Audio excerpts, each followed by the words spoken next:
بیماری سے میرا سامنا نہیں ہوا۔ اب پتہ چلا صحابہ بھی بے مثال، اہل بیت بھی بے مثال، اسی لیے اللہ نے ہم سنیوں کے ہاتھ میں دونوں کا دامن عطا کیا ہے۔ اسی لیے میرے امام کہتے ہیں اہل سنت کا ہے بیڑا پار، اصحاب حضور نجم ہے اور ناؤ ہے، اطرت رسول اللہ کی۔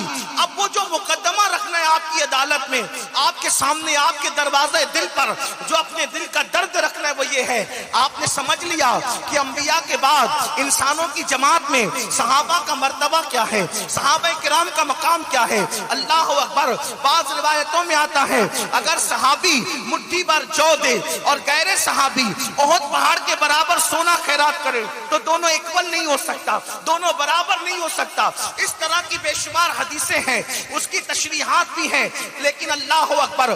اب آؤ ذرا دیکھو میدان احد ہے، احد کے میدان میں مقدمہ کیا ہے؟ مسلمانوں کا قتل کیوں ہوتا ہے؟ مسلمانوں پہ تکلیفیں کیوں آتی ہے؟ مسلمانوں پہ بلائیں کیوں نازل ہوتی ہے؟ مسلمانوں پہ مشکلیں کیوں آتی ہے؟ اسی کا حل چاہتے ہو نا تو آؤ احد کے میدان میں چلتے ہیں۔ میدان احد ہے، احد کے میدان میں اللہ کے رسول صلی اللہ علیہ وآلہ وسلم جنگ شروع ہونے سے پہلے میرے آقا اپنے اصحاب کی ایک ٹیم جمع کرتے ہیں اور چند صحابہ کرام کو ایک چھوٹے سے ٹیلے پہ کھڑا کرتے ہیں اور فرماتے ہیں اے میرے صحابہ، اگر تم لوگ دیکھنا کہ ہم گاجر مولی کی طرح کٹ رہے ہیں تو اس وقت بھی تم کو ٹیلے سے نیچے آنے کی ضرورت نہیں ہے، اور اگر تم دیکھنا کہ ہم جنگ جیت چکے ہیں اور مال غنیمت اکٹھا کر رہے ہیں تو اس وقت بھی تمہیں نیچے آنے کی ضرورت نہیں ہے۔ آقا فرماتے ہیں جب تک میں نہیں کہوں گا اس وقت تک تم کو نیچے، ٹیلے کے نیچے، پہاڑ کے نیچے نہیں آنا ہے۔ اور چند نوجوان صحابہ کو میرے آقا نے وہاں کھڑا کر دیا۔ اب احد کی جو جنگ تھی وہ بڑی خطرناک جنگ تھی، اس لیے کہ بدر کی جنگ میں مکے والے جنگ ہار چکے تھے، 70 لوگوں کے قتل کا صدمہ برداشت کر چکے تھے۔ بدر کی جنگ میں 70 ان کے بڑے بڑے سردار، سرگنا جو ان کے تاغوت مارے گئے تھے۔ اب ان کو غصہ تھا، ان لوگوں نے منتیں مانگ مانگ کر کے آئے تھے کہ احد میں تو اس کا بدلہ لیں گے، بدر کا بدلہ احد میں لیں گے، بدر کا بدلہ احد میں لیں گے۔ جس کا باپ مرا تھا اس نے باپ کا بدلہ لینا تھا، جس کا بھائی مرا تھا اس نے بھائی کا بدلہ لینا تھا، جس کا بیٹا مرا تھا اس نے بیٹے کا بدلہ لینا تھا۔ غرض کے بدر کی جنگ نے ان کے چھکے چھڑا دیے تھے، ان کو دھول چٹا دیا تھا، ان کی طاقت کا غرور خاک میں ملا دیا تھا۔ ان عرب کے سورماؤں نے جن کو اصحاب رسول کہتے ہیں، جن کو صحابہ کہتے ہیں، یہ بات یاد رکھنا مسلمانوں، دین آسانی کے ساتھ ہمارے گھر تک نہیں پہنچا، بڑی تکلیفیں، بڑی مصیبتیں جھیلی ہے میرے نبی نے، ان کی اہل بیت نے، ان کے پاک اصحاب نے۔ بہرحال تو احد کی جنگ میں اللہ اکبر 1000 کا لشکر مکے والے لائے ہیں۔ اللہ احد کی جنگ کے اندر حالت یہ ہے، کیفیت یہ ہے، اللہ اکبر، وہ لوگ ایک بہت بڑی تعداد میں جو ہے وہ احد کے میدان میں آتے ہیں۔ 1000 تو بدر میں آئے تھے، اس کے 3 گنا زیادہ احد کے میدان میں آئے تھے، اللہ اکبر۔ اور ان 3 گنا میں سے جو ہے وہ 1 گنا بھی جو ہے مسلمانوں کے پاس جو ہے وہ اتنی فوج نہیں تھی، نہ ان کے پاس ہتھیار تھے، نہ ان کے پاس انتظامات تھے، ٹھیک یہ کیفیت تھی۔ اور اللہ کے رسول علیہ السلام کے بہت سارے صحابہ بھوکے پیٹ تھے۔ کچھ لوگوں کا حال تو یہ تھا کہ ان کے گھروں کے اندر کئی دن کے چولہے نہیں جلے تھے، پھر بھی وہ گھر سے نکل کر اللہ کی راہ میں جانوں کی قربانی دینے کے لیے آئے تھے۔ ایسے میں میرے آقا فرماتے ہیں اے میرے اصحاب، جب تک میں نہ کہوں اس وقت تک تم پہاڑ سے نیچے مت اترنا۔